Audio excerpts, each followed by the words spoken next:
Hey you all, I hope you all are doing well and इस video में मैं discuss करूँगी about a very important topic. So what is ideology? Okay, so politics की जब हम बात करते हैं तो अक्सर हम अपने फ्रेंड्स या फैमिली में डिस्कशन करते हैं कि कौन सी आइडियोलॉजी सूटेबल है हमारी कंट्री के लिए, जिससे कि हमारी कंट्री की बहुत अच्छे से डेवलपमेंट हो सके और भी फास्टर रेट के साथ। तो जब हम बातें करते हैं वेस्टर्न कंट्रीज़ की तो हम देखते हैं कि वेस्टर्न कंट्रीज़ इतनी डेवलप्ड हैं, तो वहाँ पे कौन सी आइडियोलॉजी को अडॉप्ट की गई है और क्या वो आइडियोलॉजी सूटेबल है कि नहीं हमारे इंडिया के लिए। जैसे कि कैपिटलिज़म हो गई, सोशलिज़म हो गई, कम्युनिज़म हो गई, तो ये सारी कुछ आइडियोलॉजीज़ हैं। And we always talk about left wing, right wing. हमारी कंट्री में भी ये सिचुएशन है कि कुछ लोग लेफ़्ट विंग को फॉलो करते हैं, कुछ लोग राइट विंग को फॉलो करते हैं। कुछ लोग कहते हैं कि कोई पर्टिकुलर आइडियोलॉजी जो है यही डेवलपमेंट की तरफ प्रोग्रेस करा सकती है। तो कुछ लोग कहते हैं कि liberalism is a good ideology, कुछ लोग कहते हैं कि capitalism is a good ideology. तो सबकी अपनी अपनी पर्सपेक्टिव होती है, सबकी अपनी अपनी जो है they are saying this according to their thinking. उनकी जितनी अभी तक थिंकिंग बनी है, दुनिया को उन्होंने जितना समझा है, अपनी कंट्री को जितना समझा है, उस हिसाब से they are choosing the particular ideologies. So now in this video मैं डिस्कस करूँगी कि आइडियोलॉजी की मीनिंग क्या होती है एंड आइडियोलॉजी क्या कोई पर्टिकुलर आइडियोलॉजी को अडॉप्ट करना ज़रूरी है डेवलपमेंट के लिए। क्या ऐसा नहीं हो सकता है कि कोई आइडियोलॉजी अगर हम अडॉप्ट नहीं करें और एक आइडियोलॉजी अगर मिक्सचर भी बना दें, एक पर्टिकुलर, जैसे हम कह लें कि एक पार्टी ने 5 साल रूल किया, देन दूसरी पार्टी ने 5 ईयर्स के लिए किया, तो क्या ऐसा नहीं हो सकता है कि दोनों ही पार्टी के टाइम पे ही एक अच्छे पेस से डेवलपमेंट हो सके? तो इन सब चीज़ों के बारे में मैं डिस्कस करूँगी। So let's begin.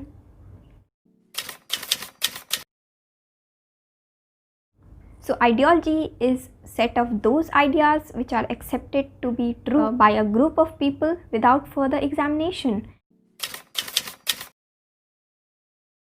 तो आइडियोलॉजी जो है वो यूज़ की जाती है by a particular group of people to justify any organisation in terms of social, political और economic aspect.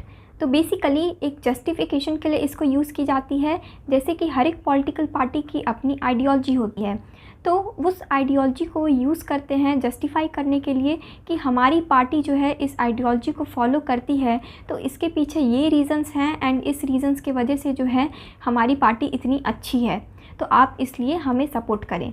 So basically it is, you can say, a means of justification. तो ideology की कोई साइंटिफिक बेसिस नहीं है, ये एक just matter of faith है। अगर किसी पर्सन को किसी आइडियोलॉजी में इंटरेस्ट है या फिर उसे वो आइडियोलॉजी पसंद है, तो it is just because he is having faith in it. उसे उसमें भरोसा है कि ये आइडियोलॉजी ही बेटर है। यहाँ पे कोई साइंटिफिक प्रूफ नहीं होती है कि ये आइडियोलॉजी इसलिए अच्छी है, इसकी कोई, जैसे कि हम कहते हैं कि किसी भी स्टेटमेंट को प्रूफ करने के लिए एक ऑब्जर्वेशन के बेसिस पे, एग्जामिनेशन के बेसिस पे उन्हें जज किया जाता है। तो ये आइडियोलॉजी की जब हम बात करते हैं तो इसकी कोई भी साइंटिफिक बेसिस नहीं होती है। So after understanding the definition of ideology, अब मैं एग्जांपल्स दूंगी आपको कि आइडियोलॉजी की क्या क्या एग्जांपल्स हैं।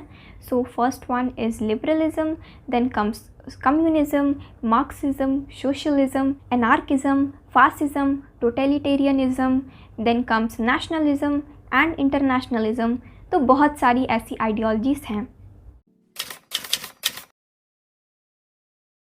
आइडियोलॉजी जो होती है it is action oriented.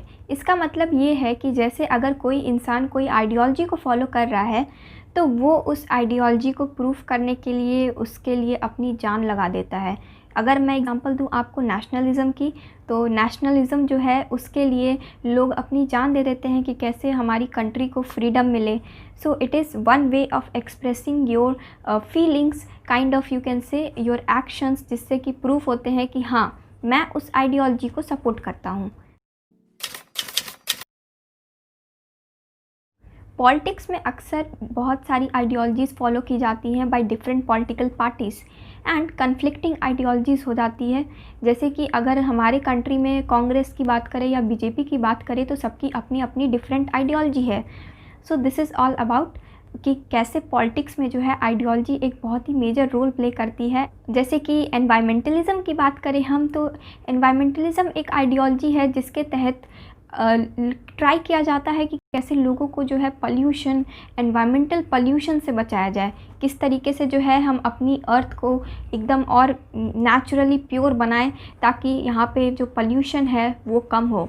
So this is how ideology supports and it leads to action for a cause. Basically किसी पर्टिकुलर चीज़ के लिए एक्शन करना एंड उसे सपोर्ट करना जब तक उसे हम अचीव ना कर ले, इसे हम आइडियोलॉजी कहते हैं।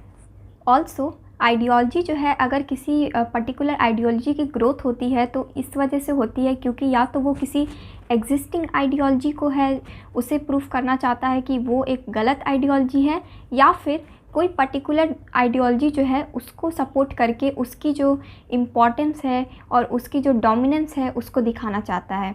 तो ये भी एक मेजर रीज़न है कि why ideology is given importance. Ideology को पहले यूज़ किया जाता था कि एक डिस्क्राइब करने के लिए, जैसे कि साइंस ऑफ आइडियाज़ को, बेसिकली कि आइडियाज़ कैसे फॉर्म हो रहे हैं, उनमें क्या क्या गलतियां निकाली जा सकती हैं एंड कैसे उनमें सुधार करके और अच्छी जो है आइडियाज़ को प्रोसेस करके हम और प्रॉपर वे में एक न्यू सेट ऑफ आइडियाज़ को जो है बना सकें एंड उसे इम्प्लीमेंट कर सके सोसाइटी में। तो ये था पहले किस तरीके से जो है आइडियोलॉजी चली आ रही थी, क्यों इसका डेवलपमेंट हुआ। Also one factual thing is कि आइडियोलॉजी को फर्स्ट टाइम यूज़ किया गया था by a French scholar and his name is Destutt de Tracy. So इन्होंने यूज़ किया था आइडियोलॉजी को अपनी कुछ राइटिंग्स में। हालांकि डेस्टो डी ट्रेसी ने आइडियोलॉजी को जो है पहले यूज़ किया था, लेकिन जो सेट ऑफ आइडियाज़ जो होते हैं, फॉर्मेशन ऑफ आइडियाज़ होते हैं, उनको पहले स्टडी करने वाले जो थे, he was Francis Bacon, an English philosopher. तो इनका मानना था कि आइडियोलॉजी या फिर कोई भी सेट ऑफ आइडियाज़ हैं उनका एक साइंटिफिक बेसिस होना चाहिए, एक ऑथराइजेशन होना चाहिए साइंटिफिक बेसिस पे, ऑब्जर्वेशन के अकॉर्डिंग, एंड देन ओनली इस आइडियाज़ को एक्सेप्ट करना चाहिए। तो इनका एम यही था इनकी स्टडी में कि हमें जो है एक आइडियाज़ अडॉप्ट करनी चाहिए तभी जब उनकी कोई प्रॉपर साइंटिफिक वेरिफिकेशन हो।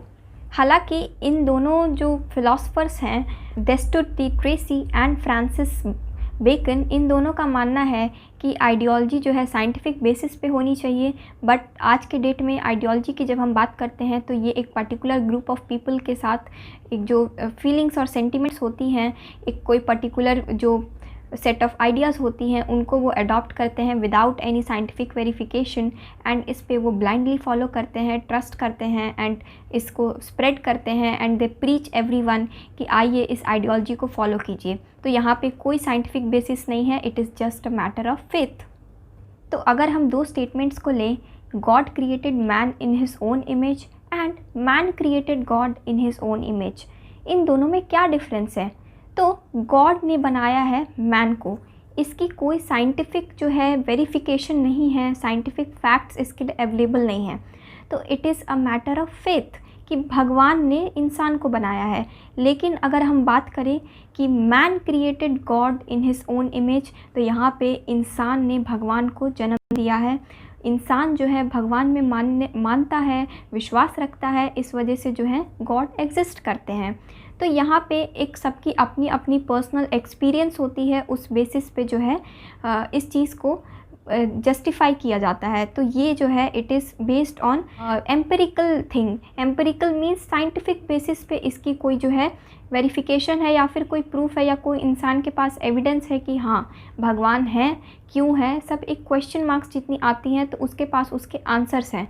तो ये डिफरेंस हो जाती है कि एक मैटर ऑफ फेथ क्या होता है और एक साइंस ऑफ आइडियाज़ क्या होते हैं, कि कैसे हम फेथ की बात जब हम करते हैं तो वहाँ पे हम ब्लाइंडली फॉलो करते हैं किसी आइडियोलॉजी को, एंड जब हम साइंस ऑफ आइडियाज़ की बात करते हैं तो यहाँ पे वेरिफिकेशन चाहिए, एक वेरीफाई करके ऑब्जर्वेशन के बेसिस पे, फैक्ट्स की बेसिस पे, तब हम उसे अडॉप्ट करते हैं।